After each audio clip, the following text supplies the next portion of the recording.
is the universities are insane. The science is insane. Just it gets a little bit like, whoa.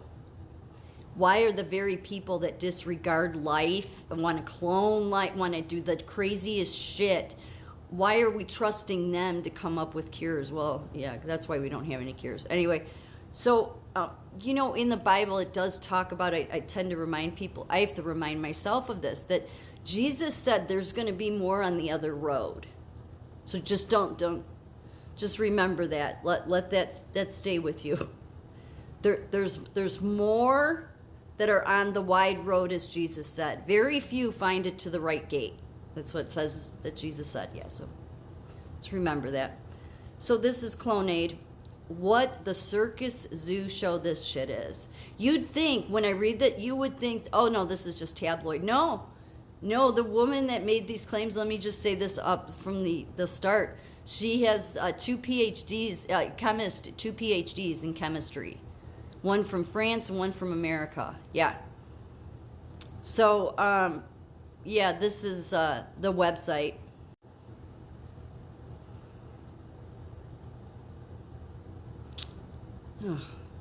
These are, the universities are crazy. They don't think of life. They're too busy.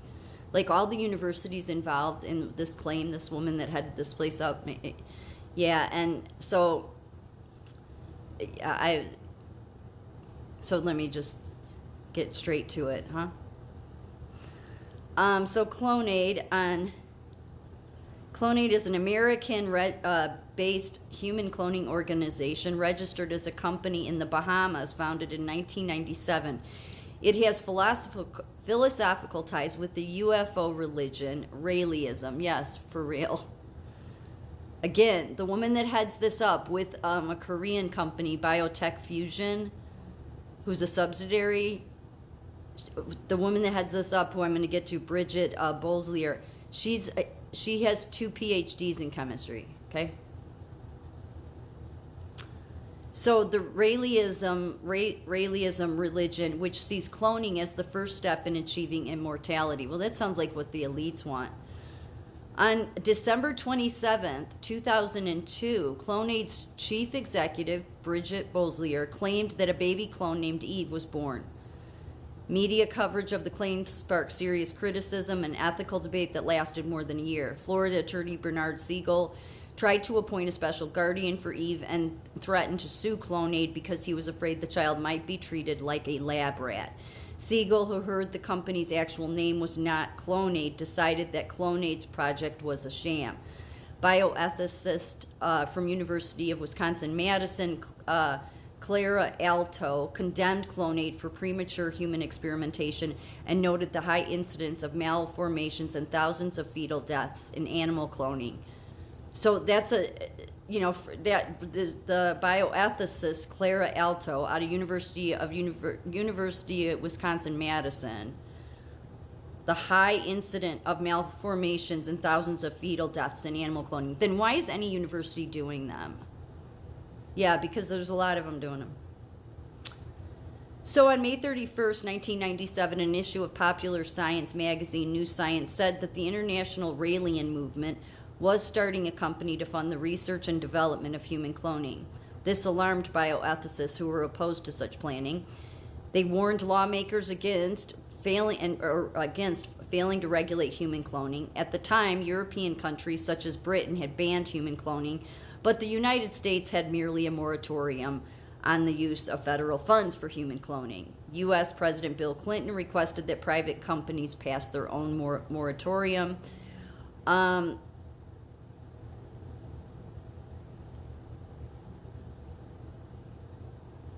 So this Clonaid, it went back and forth saying they were located in the Bahamas, they were located in Vegas, but then there was this West Virginia claim and the FDA got involved. It's so crazy. It's crazy making. It really is. It's why the higher educated is really, they're just crazy, I think. December 19th, 1998, a New Science article said that the cost of Clonaid's cloning services would be $200,000, much lower than the $2.3 million that researchers at Texas A&M University plan to use for cloning a dog named Missy. That's 1998. Do you realize how many of these universities have been cloning? Like, God only knows what. Like, no wonder they have no moral compass. I mean, when you don't even give a shit about any kind of life that you didn't create and you're just willing to do all that, it's no wonder you need to have people that actually have a heart. Sorry, I keep saying it, something happens to these scientists, they have no heart, none. Sorry to say that, but it's true. I mean, just said from the expert from University of Wisconsin-Madison, Clara Alto, who's a bioethicist, who said there's so many malformations and deformities and deaths from. Why would they do this then? It's cruel. And it's sick. This is what we accept, right? Although the project's ultimate objective, so this is what Texas A&M's ultimate objective was human cloning. So moving on.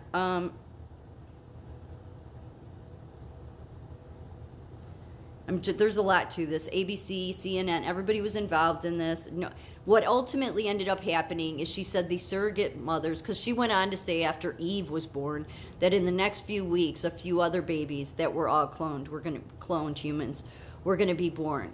But she said that none of the mothers wanted to give up their name because they were afraid their kid for DNA testing, because they were afraid their kids would be used for research. Again, this woman has 2 PhDs in chemistry. So she was taken very seriously, although because they couldn't force her to give up the names,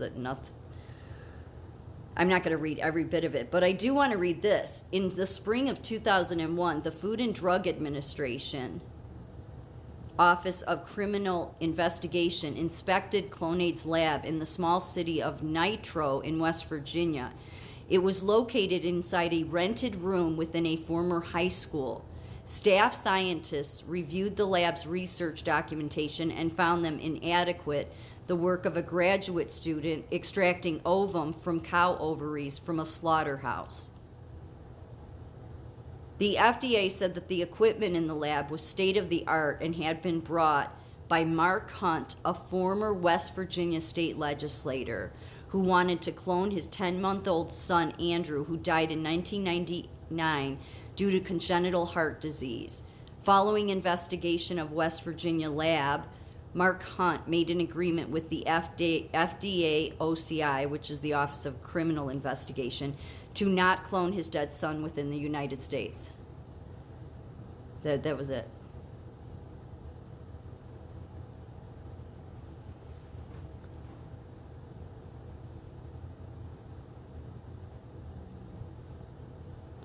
Following investigation of the West Virginia lab, Mark Hunt made an agreement with them to not clone his dead son in the United States. Yeah. So yeah, this was all over. You can find everything on it. It goes a lot further. All these experts, all these universities, and in July 2002, Clonaid's branch in South Korea, Biofusion Tech, said a woman became pregnant with a human clone. So, but nobody wants to give over who the name of the surrogate is. This is what happens when you let science run rampant and have no boundaries or ethics. And the people funding science, much of it is coming from your elites, the World Economic Forum. So that's why it all needs to be stopped. It's